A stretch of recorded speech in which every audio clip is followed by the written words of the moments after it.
Hi, and welcome to the Real Life Happy Hour. I'm Karen from Real Life Meditation, and I'm really glad that you're here. So, this week we're going to go back to the three O's. If you caught a couple of episodes ago when we talked about the first of the O's, outside, you'll know that the three O's stand for outside, offline, and with others. And these are just three really important aspects or things that we can use to improve our well-being.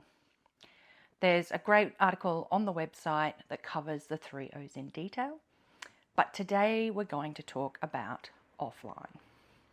Now, I'm not going to go into the details of all of the technopathologies and the negative impacts of screen time.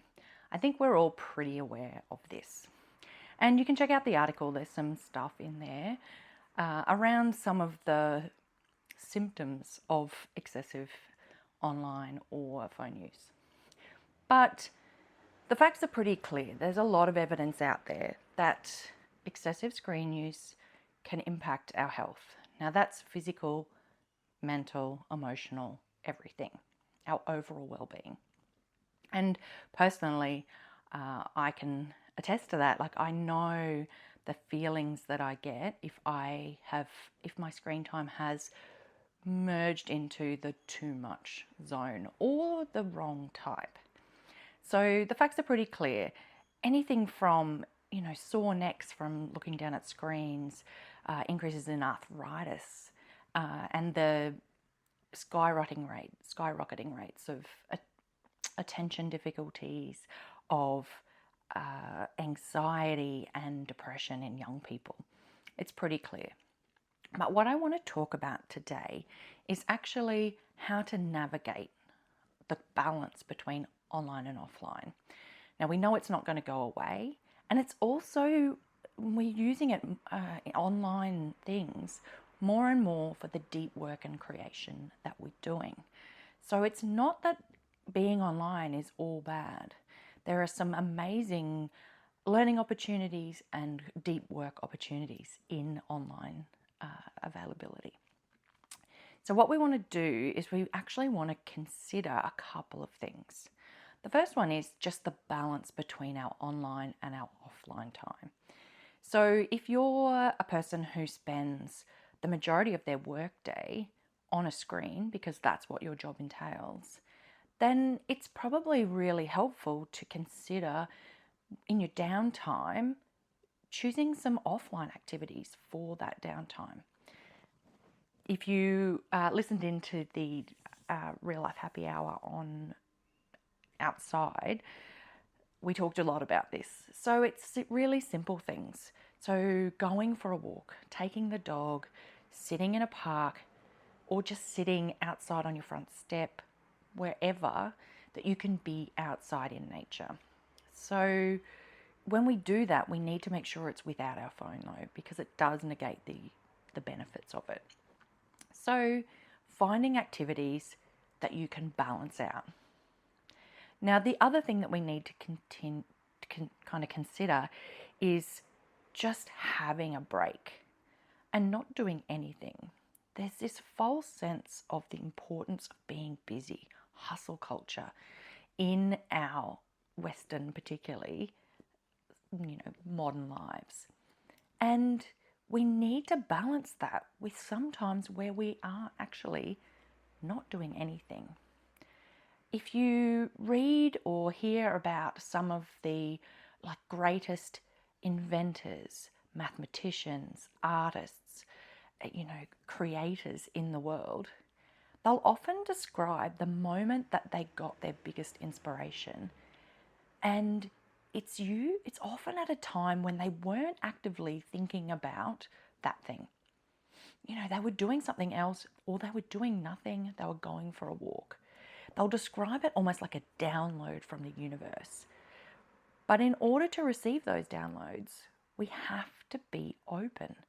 And if we're in the habit of filling every spare moment with a screen, and we're all guilty of this, you're waiting, or you need to do you've got a bit of time where you don't have something on and you'll immediately reach for the phone to fill in that space. But it's those times of boredom and daydreaming when we can have our greatest inspirations. I know for myself, most of the best ideas that I've had have been either when I've been still in meditation or having a float or any sort of stillness. It's actually those times when those really good ideas come through, and we just don't give ourselves the space to do that. So that's something to consider. The other part of it is actually being aware of and kind of editing our digital consumption. So if we think about, when we're thinking about this, what we mean is just like whatever you eat becomes part of you and can affect how you feel physically, mentally, and emotionally, so can what we consume, whether that's books that we read or conversations that we have or things that we do online. Everything that we spend our time on is a choice. And every minute that we spend online is a no to something else that we could have been doing. So rather than just being mindlessly choosing whatever activity comes first to mind, sometimes it can be great to take a bit of time and mindfully choose what we want to take in. So just like if you've ever had too much sugar or you've eaten junk food, and then afterwards, if you check in with yourself, you actually feel pretty crap. We do the same kind of thing, or we can do the same kind of thing with the stuff that we're doing online. Now, particularly with social media, the introduction of social media has really changed the game, because what they did is they monetized attention. So the way that social media companies make money is by trying to take as much of your attention as they can so that they can put as many ads in front of your eyes. And that means that they've got whole teams working on ways to make you spend more time staring at their app. And it's really easy to just let that happen. There's a great book by Johann Hari called Stolen Attention. And it's a really nice book. It describes his own journey on a kind of extended digital detox that he went on and how he found that experience. But he's an investigative journalist. So he then went and interviewed experts across all the fields of attention, including some social media employees, about just how this epidemic of challenging being able to be, attending to things has come about. So it's a great book. I really highly recommend. If you find this kind of thing interesting and you want to delve deeper, it's a great start. But the first thing that we need to do is we need to be honest with ourselves. And this can be hard. First, we need to be honest about exactly how much time we're spending online. Because most of it's fairly automatic and mindless, it can be a lot more than what we're aware of. So you can monitor this yourself. A lot of phones have, if you're using mostly on the phone, you can use your screen time to see exactly how much time you're spending on each of those digital choices that you're making. So that's the first thing. You need to find out how much. And then the second thing you need to do is you actually want to check in mindfully with how every single thing that you do online makes you feel. So every app, every game, check in after you've been on it for a while and think and feel into the body, into the mind. Does it make you feel joyful and energized and connected? Because some things online do. Or do you feel numb? Do you feel more wired, more stressed, angry, or sad, or feeling bad about yourself? And if that's how you feel when you're interacting with that particular app, then that's some really useful information. Sometimes we'll use a similar process sometimes with food. If you're starting on a healthy food journey, you'll check in with yourself about how you feel when you eat something, sugary or junk food.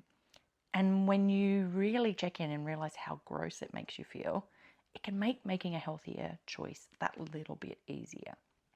Exactly the same process is happening here. So once you've checked in with what you're doing currently, then you've got a couple of choices.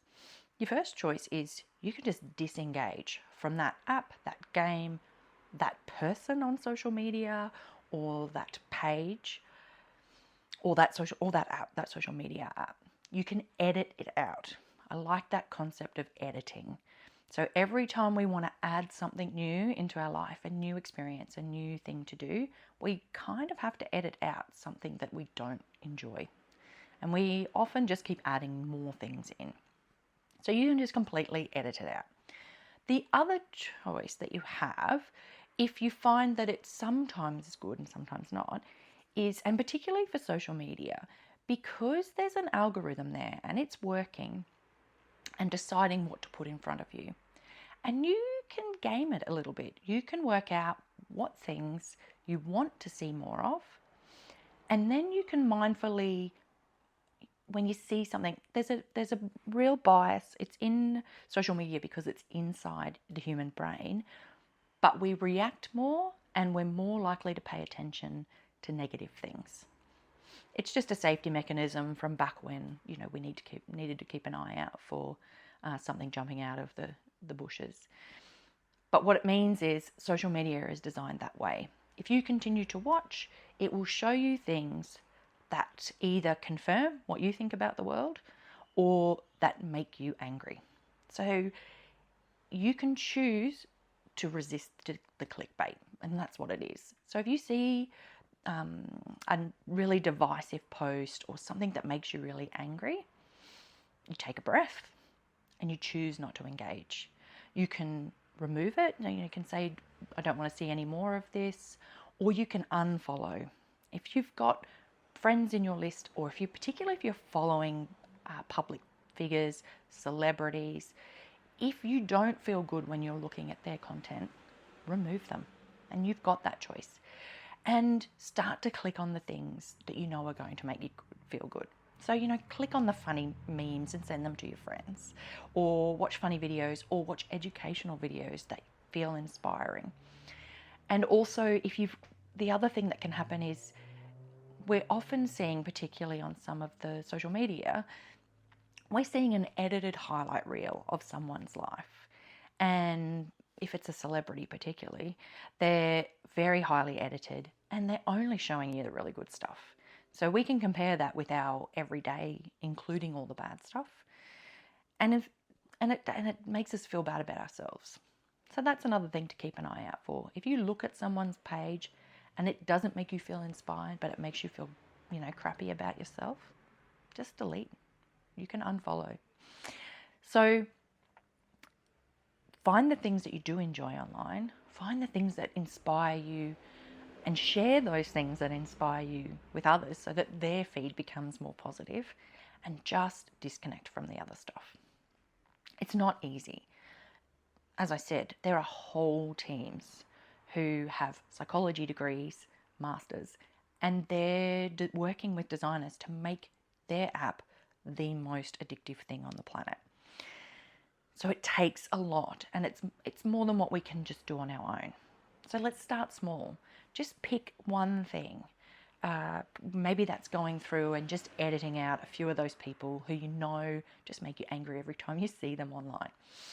Or just putting some limits on some of those apps. You can go in and you can say, I only want to spend this amount of time on that particular game or that particular app. And that's a great way to do it as well. A really good one is to make sure that you're turning off your screens and not looking at anything with a blue light back screen at least 30 minutes or an hour before bed if you can. But even 15 or 30 minutes will make a difference to how you can sleep. And it's a nice way to start easing into that reduction. So there's a few things that you can do. Keep checking in with yourself.